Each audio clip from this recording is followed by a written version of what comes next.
오늘은 부활절입니다. 우리 설교 말씀의 제목은 영원한 생명에 대해서 우리 모든 주의 백성들과 성도님들과 말씀을 좀 나누고자 합니다. 여러분, 예수님을 믿는다라고 하는 것은 참 행복한 일입니다. 그리고 예수님을 믿으면 인생에 많은 유익들이 있습니다. 저의 예를 들어서 말씀을 드리면, 저는 예수님을 믿기 전에는 굉장히 좀 소심했고 사람과의 관계도 잘하지 못했고 그냥 좀 많이 혼자 보내는 시간들이 많이 있었습니다. 지금이야 이렇게 목사가 되어서, 목사라고 해서 다 회중들 앞에서 설교하고 말을 잘할 수 있는 것은 아니에요.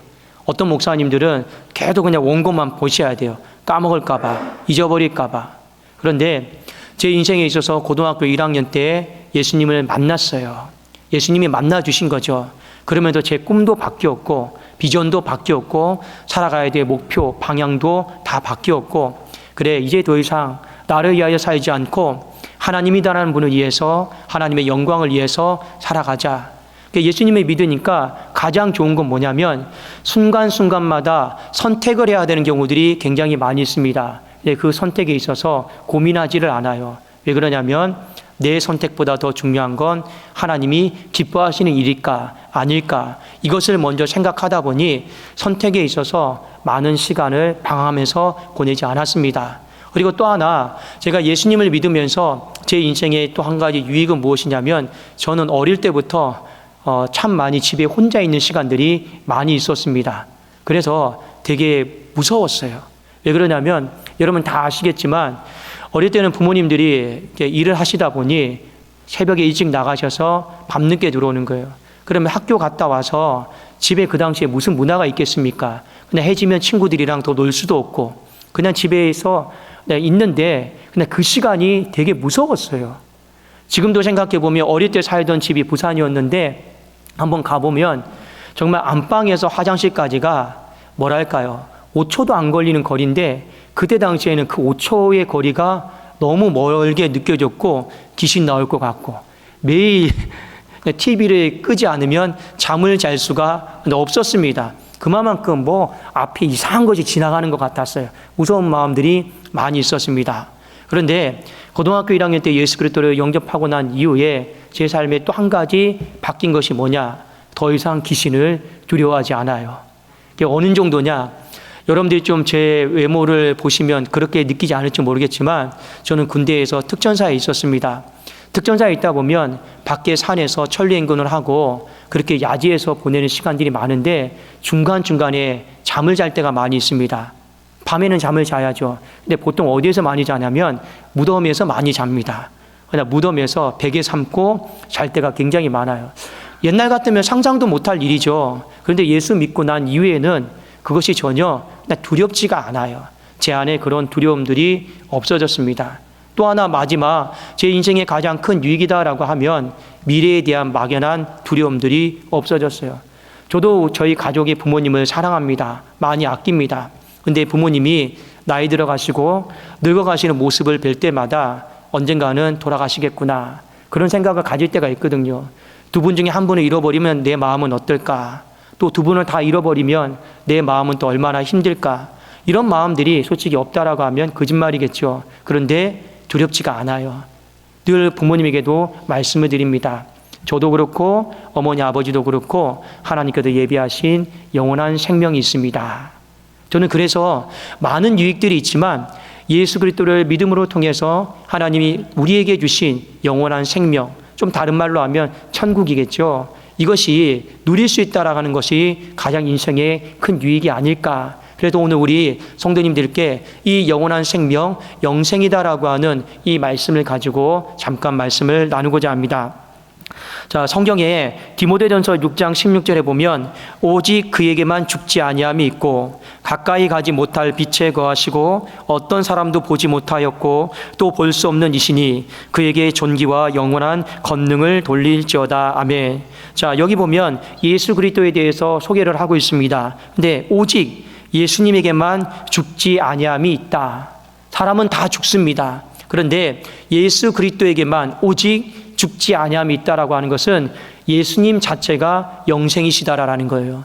예수님 자체가 영생이시고 영생이시기 때문에 영원한 생명을 다른 사람들에게 나눠줄 수 있는 자격이 있다라고 하는 것을 성경은 소개를 하고 있습니다. 자, 이 영생을 얻게 되면 우리에게 크게 두 가지 유익이 있습니다. 미래적으로 한 가지 유익이 있고 또 현재적으로 한 가지 유익이 있는데 그 유익에 대해서 먼저 좀 말씀을 드리겠습니다. 자, 미래적으로 어떤 유익이 있냐면 심판에 이르지 않는다라는 거예요. 요한복음 5장 24절에 보면 내가 진실로 진실로 너희에게 이르노니 내 말을 듣고 또 나 보내신 이를 믿는 자는 영생을 얻었고 심판에 이르지 아니하나니 사망에서 생명으로 옮겼느니라. 이렇게 되어 있죠. 여러분, 심판이다라고 하는 것을 두루뭉실하게 생각하면 안 됩니다. 사람이 한 번 죽는 것은 사람에게 정하신 것이에요. 그리고 사람이 한 번 죽으면 그게 끝이 아닙니다. 두 번째 죽음이 우리의 인생에 기다리고 있어요. 그것이 바로 둘째 사망이고 영원한 죽음인데 이 둘째 사망이 임하기 전에 우리와 가장 처음으로 맞닥뜨리는 것이 바로 심판입니다. 심판 뭘까요? 되게 막연하죠. 여러분, 심판이다라고 하는 것은 뭐냐면 나를 이 정죄받는 자리로 몰아가는 거예요. 나를 정죄받는 자리로 계속 몰아가요. 그러면 몰아가면 그 끝에 누가 기다리고 있느냐? 영원한 죽음이 기다리고 있습니다. 심판이 그래서 무서운 거예요. 정죄의 자리로 몰아가고 그 끝에 바로 영원한 죽음이 기다리고 있단 말이에요. 그러면 영원한 죽음을 만나게 되면 어떻게 되느냐? 여러분, 죽지 않습니다. 영원이다라고 하는 말 그 자체처럼 죽고 싶어도 못 죽어요. 그냥 영원한 죽음이 평생 영원히 여러분의 인생을 괴롭히는 겁니다. 그것을 바로 성경은 지옥이다라고 합니다. 지옥은 그래서 죽고 싶어도 죽을 수가 없어요. 그런데 그 지옥으로 안내하는 길라잡이가 누구냐? 바로 심판입니다. 심판입니다. 자, 그런데 오늘 성경에 뭐라 되어 있습니까? 영생을 얻은 자는 절대로 심판에 이르지 아니한다. 왜요? 이미 영생을 얻었기 때문에 하나님이 심판을 만나지 않도록 그 사람의 인생을 사망에서 생명으로 옮겨놨기 때문에, 그래서 우리가 이 영생을 얻는다라고 하는 것이 미래적인 측면에서 바라봤을 때 얼마나 중요한 일인가를 먼저 생각해 볼 필요가 있어요. 그래도 여러분 기억하십시오. 영생을 얻게 되면 심판을 만날 일도 없고 그 심판이 우리를 해할 일도 없다 하는 것을 성경은 우리에게 분명히 가르쳐주고 있습니다. 다음으로 이 영생이다라고 하는 영원한 생명은 미래적인 의미뿐만 아니라 현재적인 의미 속에서도 우리에게 유익이 있습니다. 자, 이 영생을 얻은 사람은요, 자, 어떤 유익이 있냐면 이 땅에서 풍성한 삶을 살아갈 수 있다라는 거예요. 제가 한번 성경 읽어드리겠습니다. 요한복음 10장 10절 말씀에 보면 도둑이 오는 것은 도둑질하고 죽이고 멸망시키려는 것뿐이요 내가 온 것은 양으로, 양은 우리를 말합니다. 생명을 얻게 하고 이 생명은 영생을 말합니다. 더 풍성히 얻게 하려는 것이라. 보십시오. 우리가 예수 그리스도를 믿게 되면 생명을 얻어요. 그런데 뒤에 뭐라고 되어 있습니까? 생명을 얻었고 더 풍성히 얻게 하려는 것이라는 거예요. 여러분, 풍성하다라고 하는 것은 눈에 보이는 겁니다. 풍성하다라고 하는 것은 넘친다라는 거예요. 어떤 그릇이 있어도 이 풍성함은 뭐냐? 그릇 안에 담겨 있는데 그게 눈에 드러나지 않으면 풍성하게 담겨 있는 게 아니잖아요. 그렇죠? 풍성한 것은 그 그릇을 초과해서 넘쳐서 있는 거예요. 그러니까 성경의 영생을 얻은 자는 하나님이 눈에 보이도록 우리의 인생을 풍성한 삶으로 인도하신다라는 겁니다. 구체적으로 말씀드리면 시편 23편에 보면 우리를 푸른 초장으로 인도해 주시고 인도함에 풍성함이 있고 그리고 사망의 음침한 골짜기를 지나갈지라도 해를 두려워하지 않도록 우리를 빛 가운데로 인도해 주시는 그런 풍성함이 있습니다. 이것뿐이겠습니까? 오늘 그 요한복음 11장 말씀에 보면 배경이 되는 말씀이 한 가정에 행복이 깨졌어요. 이 마르다와 이 마리아가 있고 오라비 나사로가 있는데 이 오라비 나사로가 갑자기 젊은 날에 병이 들어서 죽게 되었습니다. 이 가정의 행복이 깨진 거예요. 풍성한 삶이 깨진 거예요. 자, 그때 예수님께서 찾아오셔서 어떻게 하셨습니까? 흐르는 눈물을 닦아주셨어요. 격려해 주시고 위로해 주셨어요. 그것이 바로 풍성한 삶입니다. 나사로가 죽은 지 나흘이 되었어요. 동굴 속에 어둠 속에 있습니다. 그런데 예수님은 어떻게 하셨습니까? 사망의 음침한 골짜기에서 불러내셔서 이 빛 가운데로 인도하신 거예요. 바로 그것이 하나님의 백성들에게 주시는 영생의 풍성한 이 현재적인 모습이다라고 하는 것을 가르쳐주고 있습니다. 그래서 여러분, 우리가 이 영생이다라고 하는 이 부분을 잘 생각하셔야 됩니다. 이 영생은 미래적으로도 우리를 심판을 만나지 않게 한다. 현재적으로도 우리가 인생을 살아가면서 때로는 눈물도 있고 아픔도 있고 어둠 속에 갇혀야 되는 상황도 있지만, 사방으로 우겨싸임을 당하는 답답함도 있지만, 내가 넘어가지 못할 어떤 산도 많이 있지만 그래도 이 풍성한 삶이다라고 하는 것은 여러분, 하나님의 격려와 하나님의 위로와 그 어둠의 자리에서 빛된 자리로 인도해 주시는 하나님의 역사가 있다라는 거죠. 그것이 바로 이 영생의 현재적인 의미입니다. 자, 그러면 이 영생 소유하려면 어떻게 해야 되느냐? 성경이 우리에게 딱 한 가지 답을 주고 있습니다. 오직 예수님만이 영생 자체이시기 때문에 예수 그리스도를 내가 인격적으로 받아들이고 믿으면 우리는 누구든지 영생을 소유할 수 있습니다. 자, 영생은 성경에 보면 선물처럼 나와 있어요. 예수 그리스도를 믿으면 영생을 받는데 주시는 분은 누구냐? 하나님께서 주시는 거예요. 여러분, 어떤 일이든 간에 참 그런 것 같습니다. 우리가 못 받을 걸 때를 써서 받는 건 정말 어려워요. 돈을 빌려줬는데 상대방이 줄 마음이 없어요. 그러면 그 돈을 받는 건 정말 어려운 일입니다. 줄 마음이 없는 사람한테 받는 건요, 고통스러운 일이에요. 그런데 이 영생은 달라요. 하나님께서 우리에게 주시는 선물인데 하나님께서 누구에게든지 주시고 싶어요. 아버지는 이거 못 준다, 그런 말씀하시는 분이 아니고 주시고 싶어 한단 말입니다. 그러니까 우리가 구하기만 하면 얼마든지 받을 수가 있는 거죠. 그 주시고자 하는 아버지의 마음이 요한복음 3장 16절에 잘 기록이 되어 있는데, 하나님이 세상을 이처럼 사랑하사, 얼만큼요? 이만큼 사랑해요. 나를 이만큼 사랑하시는 거예요. 이처럼 사랑하사 독생자를 주셨어요. 영생을 주신 거예요. 독생자가 영생 자체이니까요. 이는 그를 믿는 자마다 멸망하지 않고 영생을 얻게 하려 하심이라. 이 영생이다라고 하는 것은 하나님께서 안 주고 싶어 하는 게 아니다, 주시고 싶어 한다라고 하는 것을 아버지의 마음을 아시면 됩니다. 그러면 우리가 해야 될 것은 딱 한 가지죠. 믿는 거예요. 독생자 예수 그리스도를 믿는 거죠. 그래서 요한복음 3장 36절에 보면 아들을 믿는 자에게는 영생이 있고 아들에게 순종하지 아니하는 자는 영생을 보지 못하고 도리어 하나님의 진노가 그 위에 머물러 있느니라. 방법은 딱 한 가지입니다. 아들 대신 예수 그리스도를 믿으면 우리는 영생을 소유할 수 있다라고 하는 거죠. 오늘 우리가 읽었던 본문의 말씀, 요한복음 11장 25절 26절, 우리 참 부활과 관련된 유명한 성구인데 이 말씀도 그런 측면에서 쓰였습니다. 제가 한번 읽어드릴게요. 예수께서 이르시되 나는 부활이요 생명이니 나를 믿는 자는 죽어도 살겠고 무릇 살아서 나를 믿는 자는 영원히 죽지 아니하리니 이것을 네가 믿느냐. 여러분, 부활이다라고 하는 것이 굉장히 막연할 수 있습니다. 한자로 풀어보면 그냥 다시 태어나는 거죠. 다시 태어나는 건데 그게 부활입니다. 아, 사람이 죽으면 다시 살아나겠구나. 여러분, 우리는 부활을 그 정도로 생각하시면 안 됩니다.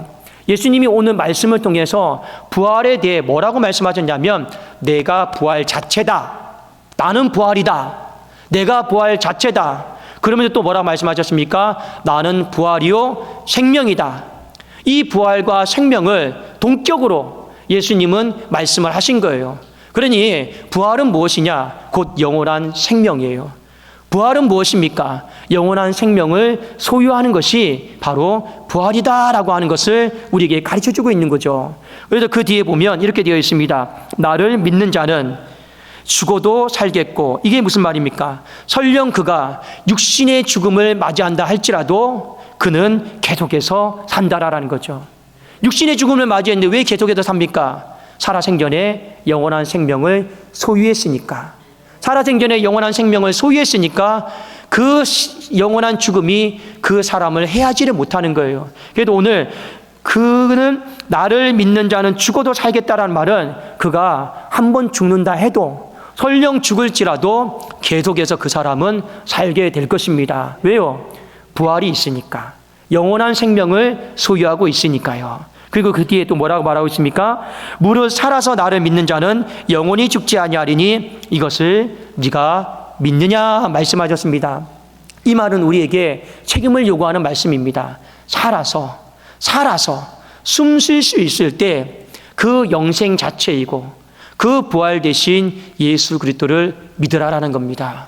그러면 영원히 죽지 아니할 것이다. 오늘 부활에 대해서 예수님이 어떻게 말씀하셨습니까? 죽고 난 다음에 다시 살아날 거다. 주님은 이 정도로 부활을 말씀하지 않았어요.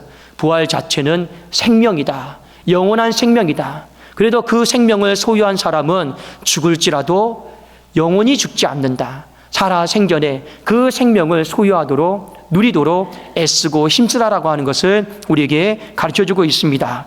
자, 부활이다라고 하는 것은 영생이다라고 하는 것, 영원한 생명은 미래적인 측면에서 봐서도 우리에게 상당히 많은 유익이 있고, 그리고 현재적인 측면에서 봤을 때도 우리에게 상당히 많은 유익이 있습니다. 그러면 우리는 이 유익이 되는 것을 내가 소유하려고 애를 써야 되는 거죠. 관심을 가지셔야 됩니다. 그런데 의외로 희한하게 많은 사람들이 영원한 생명에 대해서 관심을 갖지 않습니다. 왜 그러느냐? 예수님 시대에도 이것이 그대로 반영이 되어 있습니다. 요한복음 5장 40절에 보면 그러나 너희가 영생을 얻기 위하여 내게 오기를 원하지 아니한다. 그러니까 영생에 대해 관심 자체가 없다라는 겁니다. 관심이 있으면 사람이 한 번도 보지 않아요. 근데 관심이 없으니까 올 마음이 없어요. 그러면 왜 그 사람이 관심이 없을까요? 오늘 성경에 보니까 자기 생명에만 관심이 있더라라는 거예요. 자기 생명 무엇입니까? 먹을 거, 입을 거, 마실 거, 성공하는 거. 그냥 그 자기 생명에만 관심이 있는 거예요. 그러니 영원한 생명은 관심이 없어요. 그래도 주님 앞에 나오지를 않습니다. 요한복음 12장 25절에 보면 자기의 생명을 사랑하는 자는 잃어버릴 것이요 이 세상에서 자기의 생명을 미워하는 자는 영생하도록 보존하리라. 결국에 영원한 생명과 부딪히는 게 무엇입니까? 자기 생명이에요. 자기 생명입니다. 어떻게 하면 내 생명을 더 부유하게 할 수 있을까? 어떻게 하면 내 생명을 더 성공적으로 만들 수 있을까? 어떻게 하면 내 생명을 더 건강하게 만들 수 있을까? 어떻게 하면 내 생명을 더 명예롭게 만들 수 있을까? 그것이 바로 일반적으로 사람들이 말하는 자기 생명에 대한 집착이고 관심 아니겠습니까? 성경에 보면 한 왕이 아들을 위해서 성대하게 혼인잔치를 베풀었습니다. 그리고 초청장을 다 나눠줬어요. 그런데 많은 사람들이 다 오지 않았습니다. 그래서 성경에 유명한 구절이 나오죠. 청함을 받은 자는 많되, 그러니까 초청장을 받은 사람은 많아요. 택함을 받은 자는 적다 하였습니다. 왜 청했던 사람은 많은데 당장 온 사람은 적을까요? 성경은 분명히 말씀하고 있습니다. 관심이 없으니까. 그들이 무엇 때문에 관심이 없을까요? 마태복음 22장 5절에 보면 그들이 돌아보지도 않고 관심이 없어요. 쳐다보지도 않아요. 왜요? 한 사람은 자기 밭으로, 한 사람은 자기 사업하러 갔다 했습니다. 근데 한 사람은 밭으로 갔고 한 사람은 사업하러 갔다 해도 이 구절을 해석하는데 이해하는데 어려움이 없죠. 근데 성경에 뭐라고 붙어 있습니까? 자기 밭으로, 자기 사업하러, 자기 인생을 살려고. 그만큼 우리는 알게 모르게 자기 생명, 이 자기 생명에 포함되는 자기 소유에 대해서 애착이 많아요. 관심이 많습니다. 부모도 다른 새끼, 다른 자녀에 대해서 관심 없죠. 오직 내 새끼예요. 오직 내 자녀입니다. 맞습니다. 교회도 여러분 자칫 잘못하면 내 교회, 내 교회만 될 수 있어요. 그래도 우리는 늘 눈을 열방을 향해 뻗어야 됩니다. 선교하려고 하고 구제하려고 하고. 왜요? 자칫 잘못하면 다 내 것에만 매몰될 수 있어요. 근데 인생 자체가 그래요. 자기 건강, 자기 생명, 자기 어떤 열림, 자기 어떤 인생의 명예, 자기 밭, 자기 소유, 이것에 우리가 너무 함몰되어지고 매몰되어지다 보니 영원한 생명에는 관심이 없다라는 거죠. 그래도 예수님이 말씀하셨습니다. 썩는 양식을 위해 일하지 말고 영생하도록 있는 양식을 위해서 일을 해라. 이 썩는 양식이 바로 자기 생명과 관련된 일입니다. 내 생명은 한번 죽어요. 썩어요. 그 썩는 양식을 위해 일하지 말고 영원한 생명에 제발 좀 관심 좀 갖고 영원한 생명을 위해서 일을 하라 했습니다. 그래서 제자들이 물어봐요. 어떻게 하면 우리가 영원한 생명을 얻을 수 있습니까? 그 성경을 제가 한번 읽어드릴게요. 요한복음 6장 27절, 28절, 29절입니다. 썩을 양식을 위하여 일하지 말고 영생하도록 있는 양식을 위하여 하라. 이 양식은 인자가 너희에게 주리니 인자는 아버지 하나님께서 인치신 자니라. 그들이 묻되 우리가 어떻게 하여 하나님의 일을 하오리까? 예수께서 대답하여 이르시되 하나님께서 보내신 일을 믿는 것이 하나님의 일이다. 여러분, 자기와 관련된 일에 너무 집중하지 마시라라는 겁니다. 그게 나쁜 건 아니에요. 그게 나쁜 건 아닌데 중요한 것을 놓치기 때문에 그러는 겁니다. 하나님과 관련된 일은 여러분들에게 요구하는 것은 딱 한 가지입니다. 영생 자체이신 아들 예수 그리스도를 믿는 것이에요. 그게 바로 우리에게 요구하시는 하나님의 일입니다. 여러분, 오늘은 부활절입니다. 그리고 교회에 참 잘 오셨고, 그리고 교육이 참 좋은 날인 것 같습니다. 왜 잘 오셨느냐? 나가실 때 선물을 드리거든요. 근데 그 선물이 중요한 게 아니고 정말 여러분들에게 진짜 선물, 이 말씀을 통해서 영원한 생명에 대해서 생각하게 하고 그 영원한 생명을 여러분들이 남은 때를 살아가면서 한 번쯤 더 생각해보고 소유하고 누릴 수 있었으면 좋겠다라고 하는 이 가장 큰 선물을 여러분들에게 드리고 싶습니다. 여러분, 영원한 생명을 소유하게 되면 미래적으로 절대로 심판을 만날 일이 없습니다. 그것이 여러분 얼마나 행복한 일인지 잘 모르시죠? 어떤 사람은 이 죽음 앞에 막연한 두려움을 갖고 있습니다. 나의 죽음이든 아니면 가족과 관련된 죽음이든. 근데 어떤 사람은 또 이런 마음 가질 수 있어요. 목사님, 나는 그런 죽음 앞에 아무 생각 없습니다. 나는 담대합니다. 근데 그거는 우리 생각일 뿐입니다. 여러분, 사람이 한 번 죽으면 눈을 딱 뜨면 심판이 기다리고 있다라고 하는 것은요, 불변의 사실이거든요. 성경이 그것을 우리에게 일깨워주고 있거든요. 여러분, 눈 뜨면 심판이 여러분들에게 잘 왔다 이렇게 하지 않습니다. 만나는 순간부터 여러분들을 정죄받는 자리로 몰아간다니까요. 여러분을 정죄받는 자리로 몰아가면서 영원한 죽음 앞에 여러분 가져다 놓는다니까요. 그러면 어떻게 됩니까? 영원히 그 죽음 앞에 시달리는 거예요. 그래서 성경에 보면 지옥이다라고 하는 것에 대해서 그 유대인들은 히브리 단어로 이렇게 표현했습니다. 슬피 울며 이를 갈미라. 죽고 싶어도 못 죽는 거예요. 그래도 계속 고통 가운데 슬피 울며 이를 가는 모습이 지옥의 고통이다라고. 근데 그 안내가 누가 하는 겁니까? 영생을 소유하지 못한 자, 심판을 알아요. 그래서 어떻게 합니까? 영원한 죽음의 자리로, 정죄받는 자리로 이끌어간다라고 하는 것이죠. 이 의미를 여러분 잘 기억하십시오. 그러나 여러분, 영생을 소유하게 되면 이미 이 땅에서 여러분이 사망에서 생명으로 옮겨진 거예요. 그렇기 때문에 두렵지가 않아요. 그래도 우리 믿음의 사람들은 소망이 있습니다. 죽음에 대한 소망이 아니라 죽음을 이겨서 다시 만난다라고 하는 소망이 있는 것이죠. 여러분, 현재적인 삶 가볍게 생각하지 마십시오. 이것도 특권입니다. 누구에게만 이 풍성한 삶을 하나님이 누리게 하시냐라는 거예요. 바로 누구입니까? 영생을 소유한 사람에게만 하나님이 풍성한 삶을 누리게 하십니다. 물론 여러분, 이것은 맞죠. 때로는 우리가 슬픈 일을 당하고 아픈 일을 당하고 눈물을 겪고 넘어질 때가 있습니다. 가시와 엉겅퀴와 고난 가운데 실패의 자리 가운데 빠질 수도 있습니다. 그런데 믿음의 사람과 세상 사람들이 그러면 다 똑같이 겪는 거 아닙니까? 믿음의 사람에게서 그럼 다른 게 뭐가 있습니까? 다른 거 한 가지가 있습니다. 시편 말씀에 이렇게 기록하고 있어요. 의인은 6번 넘어질 수는 있다. 그러나 마지막 7번째는 반드시 일어날 수 있다. 그것이 의인에게 주시는 풍성한 삶이에요. 여러분 생각해 보세요. 6번 정도 넘어졌으면 시험을 치르는데 6번이나 여러분 실패했다고 생각해 보십시오. 6번 실패한 사람이 7번째 시험에 성공할 수 있을까요? 상당히 어렵습니다. 6번 실패했으니까 7번째는 성공할 수 있겠지. 그건 우리 생각이에요. 여러분, 그 정도까지 왔으면 더 이상 성공하는 것은 확률적으로도 상당히 많이 어렵습니다. 근데 6번 넘어졌어요. 근데 7번째 무슨 힘이 있다고 그 사람이 스스로 자발적으로 일어났을까요? 아닙니다. 6번째 넘어진 사람, 7번째는요, 도무지 일어날 힘이 없어요. 힘드니까요. 그런데 일어난다 하였습니다. 왜요? 하나님께서 그 사람을 붙들어서 일으켜 세워주시는 거예요. 그래서 풍성한 삶을 살도록 인도해 주시는 겁니다. 그래도 우리는 사방으로 우겨싸임을 당하고 답답한 일을 당하고 울어도 한없이 울지는 않습니다. 우리는 고통과 염려 가운데 빠지는 일이 있어도 한없이 고통과 염려와 두려움 가운데 살지 않습니다. 우리는요, 실패를 경험할 수 있지만 실패가 여러분의 인생에 영원한 실패를 될 일은 없다라고 하는 거죠. 왜요? 하나님이 붙잡아 주시고 도와주시니까요. 이것이 바로 영원한 생명이요 풍성한 삶이에요. 자, 그런데 이렇게 좋다라고 제가 말씀을 드려도 많은 사람들이 관심을 갖지 않아요. 왜일까요? 여전히 자기 것이 중요해요.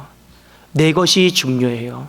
내 것에 대한 집착이 상당히 모든 사람들은 강하단 말이에요.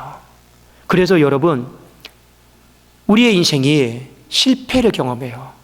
여러분, 내 것 관심 갖고 내 것에 대해서 더 집착 갖는 거, 그건 나쁜 거 아닙니다. 근데 사람은요, 정직하게 인정하셔야 돼요. 멀티가 안 됩니다. 동시다발적으로 뭐가 안 돼요. 제가 한 가지 예를 드릴까요? 어렸을 때 부모님이 저에게 심부름을 시킨 적이 있습니다. 저기 가서 뭐 좀 갖고 온나. 그 부모님이 뭐 갖고 오라고 그랬어요. 네, 어머니 아버지 갖고 올게요. 가지러 갔는데 그 자리에 가니까 마침 제가 평소에 필요했던 뭐가 있었어요. 이게 여기 있었네? 여기 있었네? 몇 가지 집었어요. 그리고 아무 생각 없이 부모님에게 갔어요. 엄마 아빠가 가지고 오라는 거 어딨노? 아, 맞다, 깜빡했다. 이런 경우가 한두 번이 아니에요. 커서도 그래요. 집사람이 예를 들어서 저에게 뭘 부탁을 했어요. 저도 딸에게 무언가 부탁을 해요. 딸아, 좀 어디 가서 교회 가서 뭐 좀 갖고 와. 근데 이 슈퍼까지 왔다 갔다 하면서 정작 아빠가 사오라고는 안 사오고 지가 사오고 싶은 것만 사와요. 그럼 너는 왜 그거 안 갖고 왔냐? 아, 맞다. 그러면 이런 일들이요, 비일비재한 거예요. 그 시킨 사람이 가장 중요한 건 뭡니까? 그거잖아요. 그게 뭡니까? 영생입니다. 거기에 집중하고 거기에 관심 갖고 그거 챙기라라는 거죠.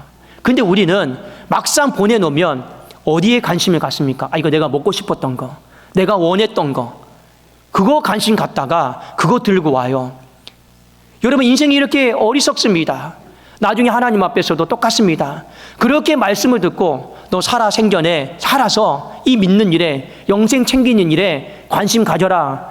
그렇게 우리는 말씀을 들어도 막상 우리 한번 죽고 나면 눈 뜨면 너 갖고 왔냐? 예, 갖고 왔습니다.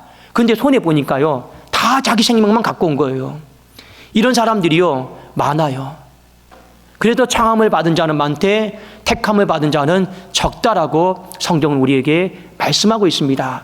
사랑하는 여러분, 여러분의 인생에 관심이 좀 바뀌었으면 좋겠습니다. 자기의 생명에 대해서 사랑하는 마음을 내려놓으십시오. 그러면 하나님께서 반드시 여러분의 인생에 풍성한 삶을, 행복한 삶을 마련해 주시고 예비해 주십니다. 여러분, 인생에 있어서 가장 중요한 게 무엇일까요? 미래적인 것은 제가 달리 하더라도 현재적인 것만 다시 한번 생각을 해봅시다. 가정, 여러분이 생각하는 가정상 무엇입니까? 여러분이 생각하는 교회상 무엇입니까? 가장 기본 한 가지만 고르라고 한다면 행복 아니겠습니까? 물론 돈을 많이 벌면 좋겠지만 행복하지 않은 가정 속에서 돈을 많이 버는 것은 큰 의미는 없습니다. 행복이 뒷받침되어지지 않는 가정 속에서 진수성찬을 먹는 건 솔직히 큰 의미는 없어요. 교회도 마찬가지입니다. 대형교회면 뭐합니까? 내가 이 교회에서 행복하지 않은데요. 행복하지 않은 장소에서 예배 드리는 것은요, 큰 의미는 없습니다. 그런데 이 행복이다라고 하는 거 절대로 사람이 만들어줄 수가 없어요. 행복은 풍성한 삶이거든요. 영생 자체가 그리스도 한 분이듯이 풍성한 삶을 주실 수 있는 분도 하나님 한 분밖에 없다라는 겁니다. 그분이 우리의 이 현재적인 삶도 풍성한 삶을 살 수 있도록 도와주시는 거예요. 제가 가끔씩 청년들에게 이런 이야기를 합니다. 교제할 때 꼭 주 안에서 교제해라. 그 부탁을 합니다. 왜요? 오랫동안 사귀면 권태기가 있고 질리고 또 서로 안 맞는 것 같고 사람은 흠은 없는데, 이런 청년들도 많아요. 흠은 없는데 내가 또 이 사람하고 살아서 행복할까? 이런 생각을 갖는 청년들도 얼마나 많은지 모릅니다. 그게 맞아요. 그런데 여러분, 그래서 제가 주 안에서 예배드리고 주 안에서 같은 신앙인으로 만나고 교제하라고 이야기합니다. 왜요? 우리가 만들어낼 수 있는 행복은 딱 여기까지예요. 근데 그건요, 오래가지 못합니다. 풍성한 삶도 하나님이 공급해 주셔야 되거든요. 풍성한 삶도 하나님이 공급해 주지 않으면 그 다음부터는 그저 여러분 감정 다 제외하고 의지로 살아가는 건데 이게 생각보다 쉽지가 않아요. 여러분, 여러분의 남은 인생을 하나님 말씀을 제가 오늘 소개시켜 주었습니다. 이 하나님의 말씀을 보면 영생이 있다라고 하는 것을 우리에게 가르쳐 주고 있습니다. 그러면 여러분 하나님의 말씀을 믿고 의지하고 순종하세요. 그러면 여러분의 인생 가운데 영생이다라고 하는 하나님께서 주시고자 하니까 그 선물을 저도 그렇고 여러분도 그렇고 다 받아서 소유할 수 있습니다. 여러분 그래요. 믿음이 없으신 분도 있을 것입니다. 머리로는 알겠는데요. 아직 나는 믿음이 좀 약해서요. 그런 분들에게도 제가 한 가지 당부 말씀을 드립니다. 여러분 커다란 물줄기 아십니까? 커다란 물줄기가 엄청난 속도로 내려오면 막아낼 재간이 없습니다. 그 누가 막아내요? 그런데 인간이 할 수 있는 것은 한 가지 있어요. 커다란 물줄기는 내가 못 막습니다. 내 역량이 안 되면 도저히 막아낼 수가 없습니다. 그래도 인간이 할 수 있는 것이 무엇인지 아십니까? 그 물줄기의 방향은 바꿀 수 있어요. 조금만 노력하면. 그리고 또 노력하면 또 물줄기의 방향 한 번 더 꺾게 하고 또 한 번 더 꺾게 하고 또 한 번 더 꺾게 해서 결국에는 여러분의 가슴 속에 임하게 할 수 있습니다. 여러분 산에 올라가서 강줄기를 보십시오. 직선으로 흐르는 강줄기는 없습니다. 전부 다 굽이친다고 하죠. 다 이렇게 굽이칩니다. 하나님의 인생의 그 자연을 통해 배우라고 하신 말씀이에요. 굽이치게 하시는 것이 누구입니까? 하나님이셔요. 그런데 그 굽이침을 통해서 더 빨리 제 자리를 찾아가는 거예요. 제 자리를 찾아가는 겁니다. 여러분이 믿음이 좋으시다라고 하면 오늘 말씀을 더 확실하게 붙잡고 의지하시고, 믿음이 약하다 머리로만 알지 마시고 조금만 더 노력하십시오. 그래서 여러분 그 말씀의 물질기 방향을 조금이라도 내 쪽으로, 자기 생명 쪽으로 말고 그 영생의 말씀을 내 쪽으로 여러분 전환이 될 수 있도록 우리 그거는 할 수 있어요. 그러면 또 노력하고 또 전환하다 보면 영원한 생명이 어느 순간에 보니 내 안에 내 생명이 되어 있을 때가 있습니다. 하나님은요 여러분을 사랑하십니다. 여러분을 사랑하기 때문에 여러분이 행복하게 살기를 원하는 것이 아버지의 마음이다라고 하는 것을 아시고 여러분 영원한 생명의 길로 한 걸음 한 걸음 나아갈 수 있기를 주님의 이름으로 축원합니다. 기도하겠습니다. 살아계신 하나님 아버지여 감사합니다.